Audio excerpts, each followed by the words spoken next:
There's so many people around our same ages, the 20s to 40-year-olds starting families, wanting to be able to teach their families about Bitcoin and financial education. Our belief is that, just having that comfort level through a character is that first step in understanding that Bitcoin isn't something scary, isn't something that is too hard to learn. It's just something fun and entertaining and kind of lets the person let their guard down. Welcome to the Business Bitcoinization Show, the show dedicated to helping you enrich your life and grow your business with Bitcoin, the hardest money on planet Earth. I'm your host, Josh Friedeman, and our guest today is Scott Sibley from SHAmory. We're going to be talking about the brand that he and his wife have built that helps to educate kids about Bitcoin through games, books, and other resources. We're also going to be talking about some other great recommendations he has if you want to teach your kids about Bitcoin. We're going to get to our interview with Scott right after this. Business owners, unlock the benefits Bitcoin has to offer your business with the Bitcoin for Business Quick Start Guide. This 27-page guide highlights the 6 ways you can grow your business with Bitcoin. Check it out in the show notes. Scott, welcome to the podcast. Thanks, Josh. Glad to be here. So I like to start off every single interview with a few questions that help us to get to know you a little bit better and give us some insight for our own lives. So you ready for these? Of course. Let's do it. Question number 1 is this: when and how did you first learn about Bitcoin? So the first time I remember hearing about Bitcoin, I want to say it was probably 2013, 2014, sometime in that time frame. And I remember seeing a newscast on the local news here in San Diego, not something I ever watch anymore, but for some reason it always sticks in the back of my head that they were talking about the first Bitcoin ATM showing up. And that's always stuck in the back of my head. I didn't act on it in any way at that time. So the first time I truly started diving down that rabbit hole was kind of that late 2017, early 2018 time period. Like many other people in that time zone, got sucked in by seeing the number go up, starting to learn about all the alternate things that are out there besides Bitcoin, and then, like, thankfully, not taking too long to make a U-turn and into focusing back on Bitcoin. So it's kind of that 2017, 2018 time period, and it really was as simple as seeing the number go up and just kind of diving down from there. Question number 2, what's an insight or fact about Bitcoin that you wish everyone understood? That's a tough one, only because I'm a firm believer that in order for somebody to really understand Bitcoin and become interested in it, you have to tailor those facts to that person. So, maybe certain people are more interested in just the money side of things and earning. Other people are probably more interested in the social good it can bring. Other people might be interested on the energy side. So you really have to really tailor that question. But if I really had to dive down, I would probably say just making sure they understood the value of scarcity, because no matter which area that you dive down out of those things I mentioned or many others, if there isn't the scarcity, then it's not going to fall back on what Bitcoin is. So I think if people could really wrap their heads around with the value of 21 million and how that plays kind of the underlining of everything else would be the thing. Question number 3, what's the Bitcoin resource you most recommend to other people? Similar to the last question, so it kind of depends on the person. But there's so many podcasts out there, like the great work that you guys do. And I think it's such an easy thing to be able to point them to.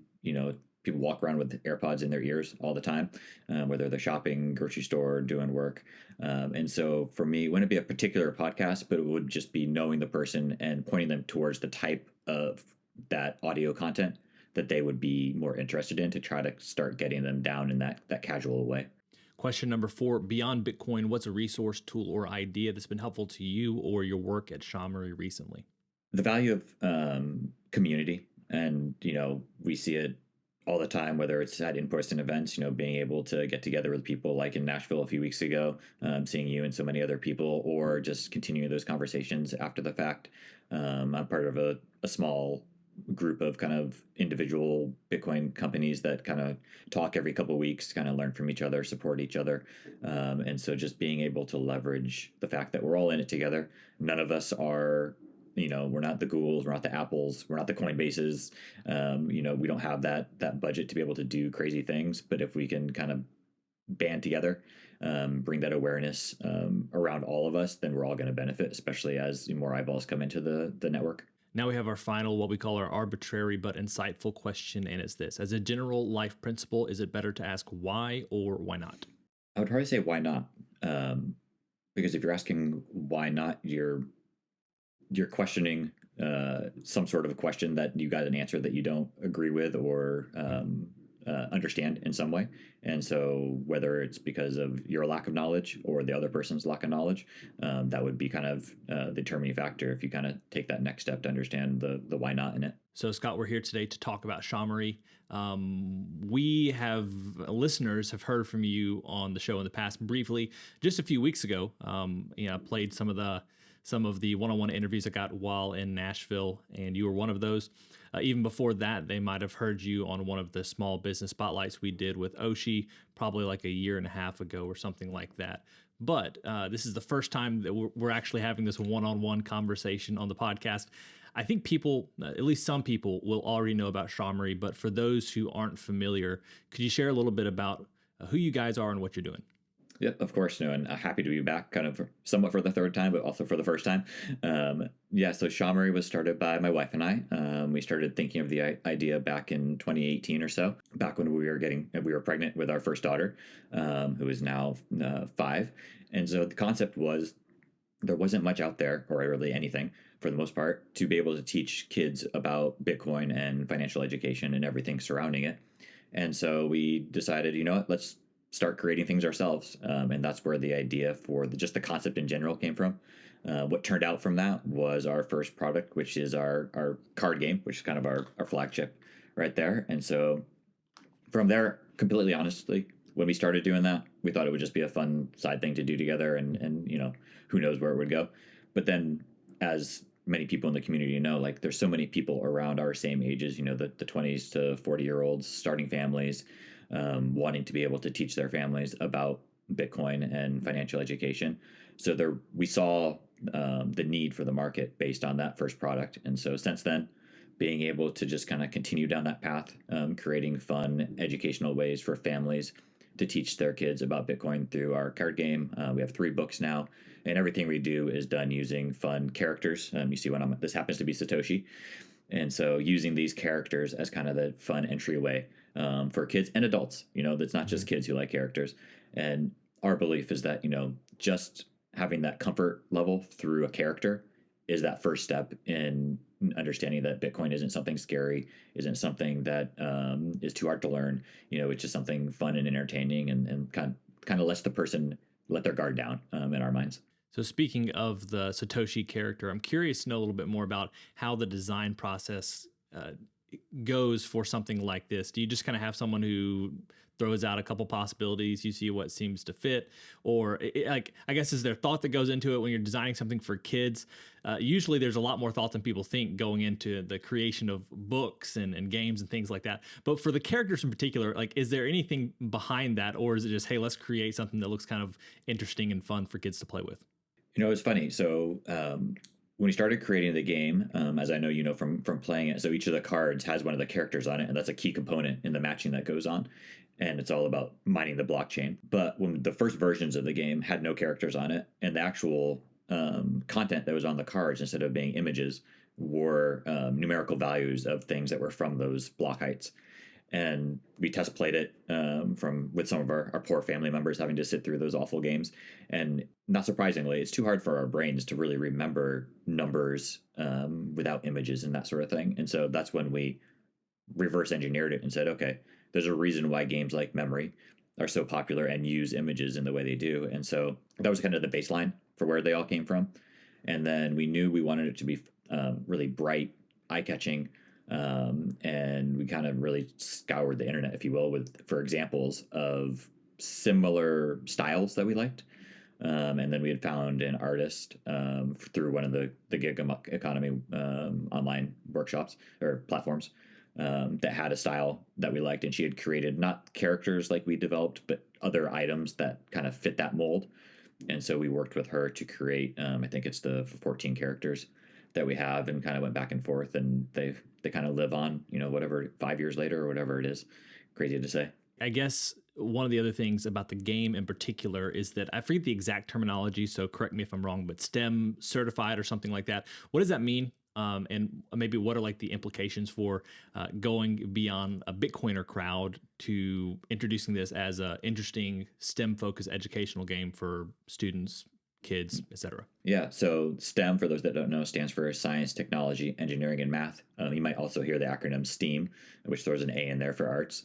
In either case, they're very similar, but it's a concept for kind of the traditional education curriculum, particularly here in the States, but worldwide, where let's say you're a teacher in a public school system or a homeschooling parent, whatever it may be, and you need to map the curriculum you're using to different standards that are out there, some of those landing in the science, technology, engineering, math fields.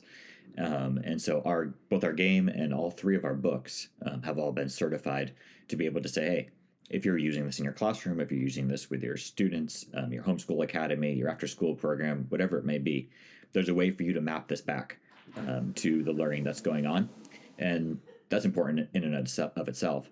But could also help, maybe you're the sole person interested in Bitcoin at your school or at your homeschool academy or wherever it may be. And you need to go to a principal or whoever's in charge to be able to say, hey, I want to start teaching about this. I found this game or these books that talk about it, and it's STEM authenticated. It kind of brings down that friction point to be able to give that comfort level to whoever that administrator is to be able to say, okay, this is something we're familiar with. We know the organization that certifies things. So okay, let's see where you can take it. And so that was the main purpose around going through that process. And then, kind of following up with that, what is the market like if you're looking to reach non-Bitcoiners? Is there interest there? Obviously, you said like the STEM authenticated element helps you get your foot in the door, but it still seems like it's a very Bitcoin focused thing. I know a lot of Bitcoin focused products or businesses struggle with that. Like, how do we, obviously, we can reach Bitcoiners with the educational piece for their kids, but then how do you kind of step beyond that? What's that been like so far? Or have you just said, hey, we're going to primarily stay in our lane with Bitcoiners, and then if there's a chance, open up the conversations elsewhere? Yeah, more the latter. Just like you said, it's still so early, especially in those education settings. Being able to penetrate anything into the traditional education system is tough, let alone a concept like Bitcoin. And so we have had people come and ask us questions, so we know it's out there. We have orders that have come from schools, which is always cool to see. But for our purpose, we just don't have the bandwidth to be able to really go down and kind of do the hard work and get into those schools ourselves. But we look at it as a way to be ready for when that time happens, and then being able to support as that does. Fortunately, it seems like there's quite a bit of interest in the Bitcoin ecosystem, because at the conference I had a hard time finding a chance to actually talk with you, because people were constantly coming up Yes. and having conversations and buying things. Maybe then, could you share with us a little bit more about some of your additional products? You have the game next to you. Maybe you have some of the books as well, but just kind of give people a brief overview of what you have to offer, especially, as we're still a few months out, but people are already thinking probably about Christmas gifts and things like that. What are some of the things that you might recommend to parents, aunts, uncles, grandparents, whoever else might be listening right now? No, of course. So we've got everything from, like you said, we got our game. So that's good for ages 4 or 5 on up through adults. If you really want to spice it up, we do have drinking game instructions on the website. So it can be for that after bedtime time for the adults too. And then on the book side of things, so our first 2 books are more for that infant toddler audience, which is Goodnight Bitcoin. So I'm sure you're familiar with Goodnight Moon, Goodnight Gorilla, Goodnight Baseball. And so it plays along that lines. And this one really tells the story of Satoshi and how creating Bitcoin for the first time. And then the second book that we authored is If You Give a Monster a Bitcoin, so similar to If You Give a Mouse a Cookie, also for that infant toddler age range. And that one really tells the story of what Bitcoin, the good that it can do in the world. So those were our first 2. And then our latest book, which was just released over the summer, is our first one that actually wasn't authored by myself and my wife. It was authored by Tomer Strolight, who those in the Bitcoin community might know. So he had written this book a few years ago, actually, and never had the bandwidth to publish it himself. And so he approached us to be able to publish it under the SHAmory brand. So it's a nice mixture of Tomer's voice with our characters and being able to go through here. And it's also nice because, one, we're able to bring that story to life using our characters. But secondly, this book is more for that ages, 4 or 5 through 12 range. So it really supplements our other two books well, where you can start with those first two board books and then bring it on up to this one, which was a nice thing. And so those are the more educational product that we have. And then we have everything from plush toys. We got this guy here. We got baby teethers, clothes, you name it. So just kind of the fun things that our monsters can do as well, which are very popular at conferences for sure. So talk a little bit more, if you would, about the plush toy, because there's the continent of Africa there. What's the connection? Why is that there? Yep. So we launched that project a little over, a year ago now, and we unfortunately built with Bitcoin Foundation has had to cease operations since then. But we were able to complete the project in full. We raised over $5,000, and our mission was to fund an entire water well. And so that water well got built earlier this year in a small village in Rwanda. The village itself used to have to travel 7 hours round trip in order to get fresh drinking water.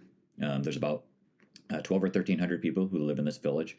The water tank that we created holds 50,000 gallons of fresh water. They no longer have to leave their village, and so from everything we've done over the past 5-6 years, this was definitely the most heartwarming project that we've ever done. Being able to see the pictures and everything that are out there, you can't really put into words. The fact that you can create a character and then fast forward 5-6 years later, and that thing is helping to bring fresh water to these people in a continent you've never even visited. It's a real experience, and we're thrilled that we're able to get that done earlier this year. This is a little bit off topic, but I'm interested to know, is there anything in your background or, thinking back in the past that that has led you here? Like, it's pretty interesting. A lot of people don't start out trying to make educational toys for kids. Is that connected to anything in your past, or is it just like the opportunity just popped up, the idea popped into your head, and you've made the most of it? I think it's a mixture of things, both a mixture of myself and my wife Mallory. For me, the concept of Bitcoin, I think, started really made sense to me because of my background of one. I've always been a saver. From a little kid, I was always the one getting birthday Monday and keeping it, putting it in the bank, that sort of thing. And then when I went to college, I actually graduated with an accounting degree, and I did that for 3 or 4 years. And so I understood the concept of ledgers. I was in the audit side of things, so I was verifying financial statements, so ledgers, verifiability. And then shifting past that, after that, I made a U-turn and started working in the education technology space, where I did a bunch of different roles, from sales to marketing to product roadmap to product features. And so very creative in many senses. So for me, the SHAmory represents a mixture of creativity that I was able to do in that role, mixed with kind of the analytical money side and ledger side from my past experience, combined with the fact that I'm a firm believer that any concept can be boiled down into very simple, easy to learn terms and natures. And so that was the idea for SHAmory. Like, you just want to create things that are bare bones. We're not trying to get lost in the weeds of the nitty gritty. You got to just start at the basics. And I try to do that not just with Bitcoin, but really anything I'm trying to learn in life. You got to get that baseline. And so it kind of morphed through all that. And then my wife Mallory, just having her background being in the space around, she doesn't work in education, but she helps high school students transition.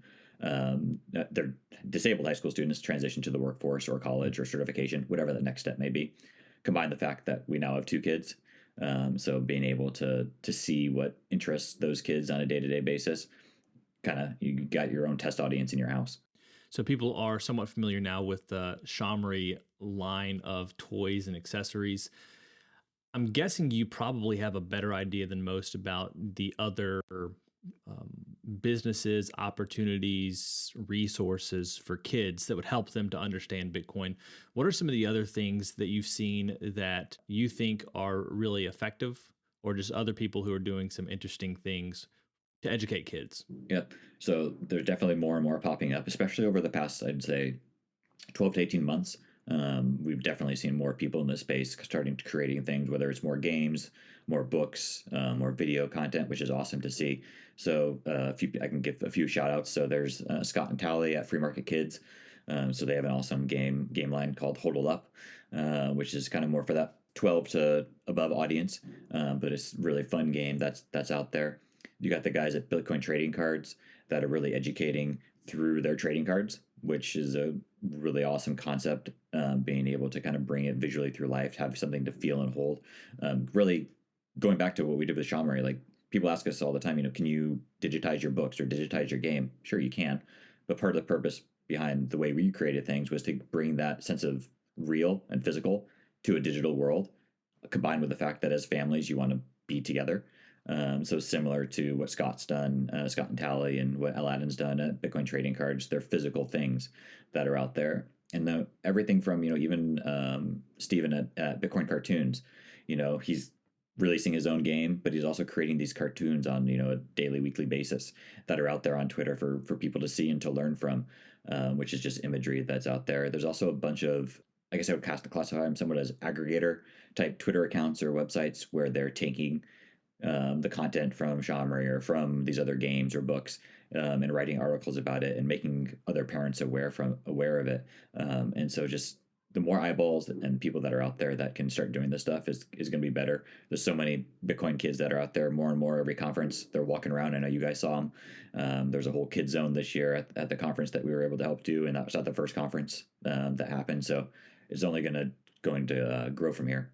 When it comes to educating kids, obviously games are a great way to do it, and it doesn't feel like they're being taught something. They're just picking it up as they play the game. Are there things that you might recommend?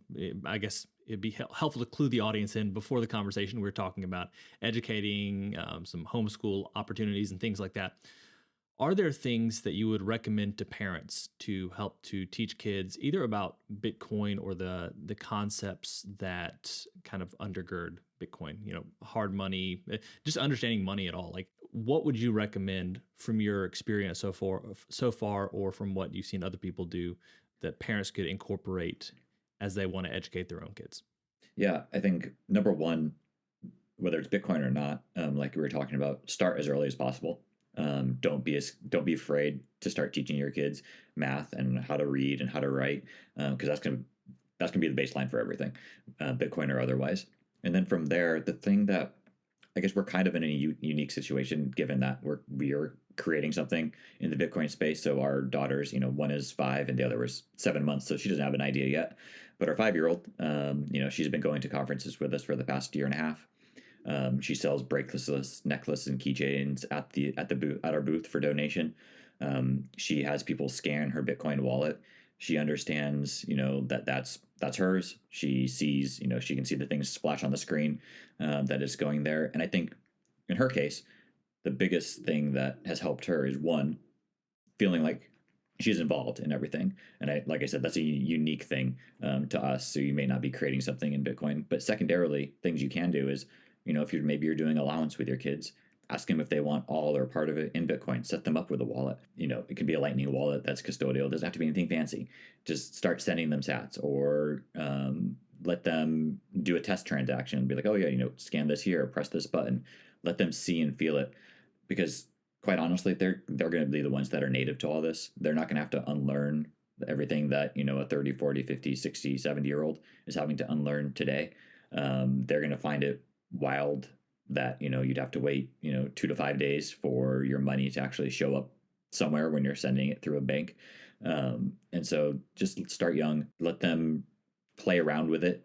Obviously our products are a great way, and there's so many other games and books, trading cards, whatever it may be, but get it integrated, talk about it in a fun concept. Don't make it scary, and see where it goes. Perfect. Well, what else is there for SHAmory in the future? I know you've recently come out with another book. It takes time to create new offerings.